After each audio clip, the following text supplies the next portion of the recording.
Bus కూడా లేదు. ఒకరి కొద్దిగా లౌడ్గా మాట్లాడినా. ఓకేనా. భారతదేశంలో ముఖ్యంగా ఆంధ్రప్రదేశ్లో రాజకీయాలు కేవలం విద్యా వైద్యాన్ని వ్యాపారం, ప్రకృతి సంపదను కొల్లగొట్టేటువంటి మాఫియా. ఈరోజు లిక్కర్ మాఫియా కావచ్చు, మైనింగ్ మాఫియా కావచ్చు, ప్రకృతి వనరులను ఎర్రచందనం దొంగలు గతంలో వీరప్పన్ గురించి మనం చెప్పుకునేవాళ్ళం.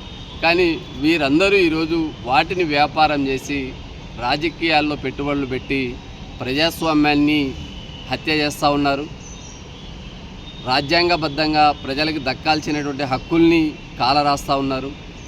భారత రాజ్యాంగం మీద ప్రమాణం చేసి రాజ్యాంగంలో మొదటి అంశమైనటువంటి ప్రియాంబుల్లో సామాజిక న్యాయం, ఆర్థిక న్యాయం, రాజకీయ న్యాయం జరిగినప్పుడే ఈ దేశం అన్ని రంగాలలో అభివృద్ధి చెందుతుంది అనేటువంటి స్ఫూర్తిని విస్మరించి కేవలం మేము బాగుంటేనే ఈ దేశం బాగుంటుందనేటువంటి ధోరణితో కార్పొరేట్ శక్తులు, రాజకీయ నాయకులు కలిసి గజ దొంగల కంటే ఈ రాష్ట్రాన్ని, దేశంలో ఉన్నటువంటి సహజ వనరులని కొల్లగొడతా ఉంటే చూస్తూ యువత ఈరోజు చదువుకున్నటువంటి విద్యావంతులు, దేశవ్యాప్తంగా కోట్లాది మంది నిరుద్యోగులున్న ప్రశ్నించలేనటువంటి నిరాశ నిస్పృహల్లో సమాజం ఉంది.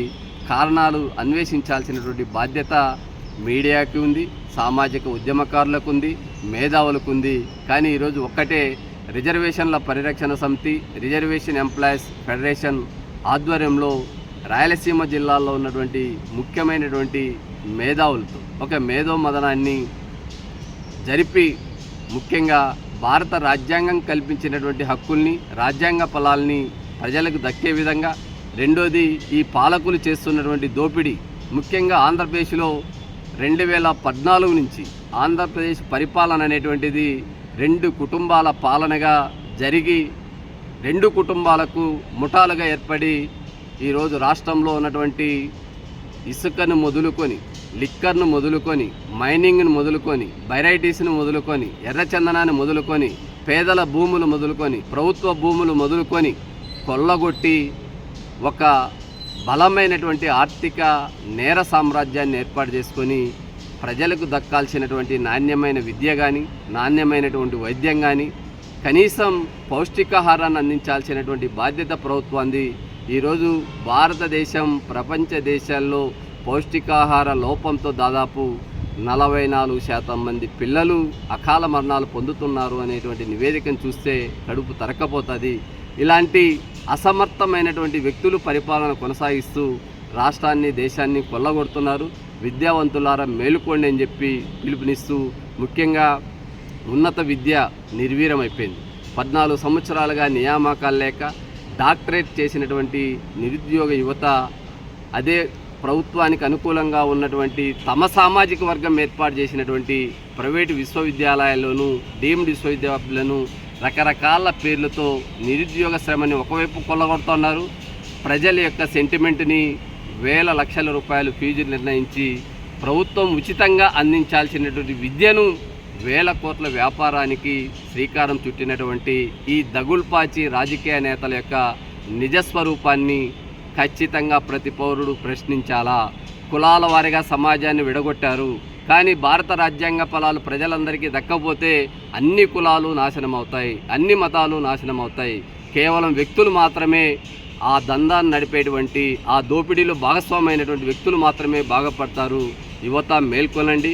అన్ని సామాజిక వర్గాలకు, ఇది బీసీ, ఎస్సీ, ఎస్టీ, మైనార్టీనే కాదు, ఆర్థికంగా పేదలైనటువంటి అగ్రకులాలు కావచ్చు, లేదా దోపిడీలో చేతగానటువంటి ఇతర అగ్రకులాలు కావచ్చు, నష్టపోతున్నారు.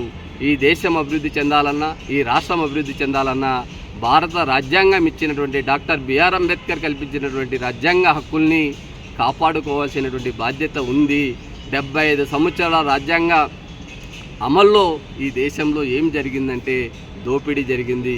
కేవలం 1% ప్రజల చేతిలో 58% సంపద ఉంది.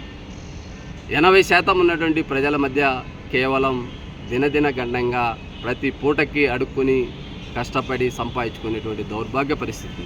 కాబట్టి ఈ దేశంలో విద్య నాణ్యమైన లేదు, వైద్యం లేదు, తాగే నీరు లేదు, మౌలిక వసతులు లేవు. కేవలం దోపిడీ ఉంది. దానికోసం ఈరోజు రాజ్యాంగ పరిరక్షణే ప్రధాన అజెండాగా, రిజర్వేషన్ల కాపాడుకోవడమే ప్రధాన అజెండాగా, ప్రభుత్వ రంగ సంస్థల్ని పరిరక్షించుకోవడం, చట్టసభల్లో జనాభా దామాషా ప్రకారం ప్రాతినిధ్యం కోసం రిజర్వేషన్ల పరిరక్షణ సమితి ఆధ్వర్యంలో జరిగేటువంటి మేధో మదనాన్ని భాగస్వాములు కండి, విజయవంతం చేయండి. ముఖ్యంగా మీడియా కూడా నియంత్రణ కోల్పోయి కేవలం పార్టీల పరంగా దోపిడీ మీడియాకు అవకాశం ఉంది. ప్రజల మీడియా అనేటువంటిది కావాలని చెప్పి విజ్ఞప్తి చేస్తూ రేపు జరిగేటువంటి కార్యక్రమంలో అందరూ భాగస్వాములు కావాలని చెప్పి మీ ద్వారా పిలుపునిస్తాను.